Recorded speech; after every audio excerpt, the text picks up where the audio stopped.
한 주간 기업 최고 경영자들의 동향을 살펴보는 시간이죠. CEO 풍향계입니다. 이번 주 주목을 받은 CEO는 누굴까요? 또 어떤 행보를 보였는지 성승환, 김주영 기자가 전해드립니다. 이번 주 저희가 주목한 첫 번째 CEO, 이재용 삼성전자 회장입니다.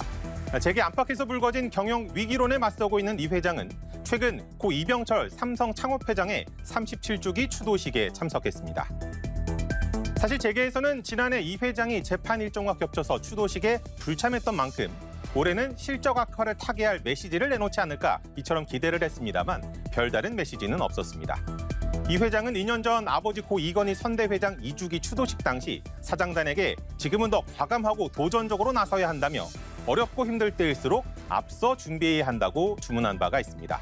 하지만 사장단 오찬에서도 취임 2주년에도 특별한 경영 메시지를 전달하지 않은 채 침묵을 이어가고 있습니다. 이런 가운데 삼성전자는 1983년 이병철 창업회장의 도쿄 선언 이후 반도체 성공 신화의 근원지가 된 기흥 캠퍼스에 최첨단 차세대 연구개발센터를 만들어 초격차를 되찾겠다는 전략인데요. 시장의 기대에는 못 미치는 실적, 그리고 흔들린 주가 등 대외 악재를 마주하게 된 이 회장. 연말 쇄신 인사 등을 통해서 실적 반전을 꾀하며 저력의 삼성이라는 평가를 되찾을 수 있을지 주목됩니다. 다음은 이재용 회장과 1968년생 동갑이자 이재용 회장의 고종사촌이죠. 정용진 신세계그룹 회장입니다. 회사 경영과 관련해 삼성은 그늘이 졌는데 정 회장은 어땠을지 알아보죠. 최근 계열 분리 이후 정 회장이 이끈 이마트는 3년여 만에 분기 최대 실적을 올렸습니다. 특히 지난 3월 취임한 이후 2개 분기 만에 가파른 실적 개선세를 이끌어냈으니까 경영 리더십을 주목할 만하겠죠. 관전 포인트는 정 회장이 지난해 11월 경영 전략식 개편을 시작으로 그룹 전반에 변화의 시동을 걸었다는 점입니다. 조직, 시스템, 업무 방식을 과감히 바꿔야 한다는 원칙과 신상필벌 기조 속에 성과주의 문화를 정착시키는 데 공을 들였습니다. 또 지난해 이마트와 계열사인 이마트 에브리데이, 이마트 24를 통합 운영하면서 대형마트 본업의 경쟁력 강화를 꾀했고 새로운 이마트를 내세운 사업장 리뉴얼, 고객 중심의 가격 파괴 선언 등으로 고객수 증가와 영업이익 확대라는 결과물을 수확했습니다. 야구 구단주로서 활발한 소통 창구였던 SNS도 끄는 채 혁신 작업에 몰입하며 회장 본업 챙기기에 열중한 정 회장. 앞으로도 경영 쇄신과 리더십 기대하겠습니다. 이번에는 최태원 SK그룹 회장의 행보 살펴보죠. 미국 트럼프 2기 행정부 출범을 앞두고 젠걸음 속의 보폭을 넓히는 모습입니다. 특히 최근 SK하이닉스의 자회사 솔리다임의 이사회 의장을 맡은 것이 주목해 볼 만한데요. 원래 인텔의 낸드 플래시 사업부였던 것을 2021년 11조 원가량을 들여 인수해 설립한 미국 자회사로 현재 AI 데이터 센터용 낸드 솔루션 시장을 주도하고 있습니다. 트럼프 당선으로 글로벌 빅테크 기업의 AI 데이터 센터 수요가 급증할 것으로 전망되는 만큼 그룹의 AI 반도체 사업을 최 회장이 직접 챙기겠다는 의지로 풀이됩니다.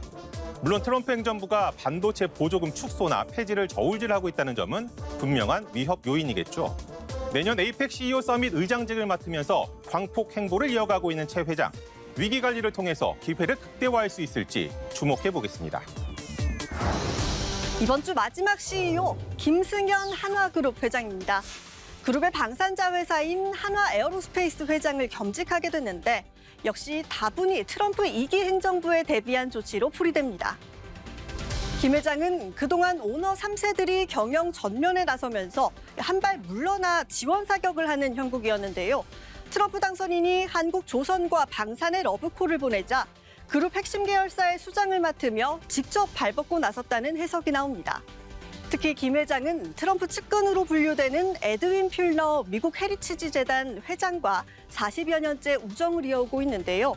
이런 인연으로 2017년 트럼프 대통령 취임식에도 초청을 받았는데 건강 문제로 참석하지 못했습니다. 트럼프 리스크에 대한 위기감이 재계 안팎에서 고조되고 있는 가운데 김 회장이 특유의 촉을 바탕으로 기회를 잡을 수 있을지 챙겨볼 대목입니다. 기업들이 실적 악화 속에 연말 인사 시즌에 돌입하면서 물갈이 폭과 그 규모에 관심이 모아지고 있습니다. 정부든 기업이든 인사가 만사다라는 말처럼 인사를 통해 쇄신을 도모하는 경우가 많기 때문이겠죠. 물론 대내외 여건에 따른 사업구조 재편 그리고 신상필벌 중요합니다. 하지만 혹시 무분별한 사업 확장이 오너의 결단으로 포장되었던 것은 아닌지도 생각해 볼 필요가 있지 않을까요? 임원 사장단의 부회장까지 바꿀지라도 총수는 바뀌지가 않으니까요. 이번 주 CEO 풍향계는 여기까지입니다.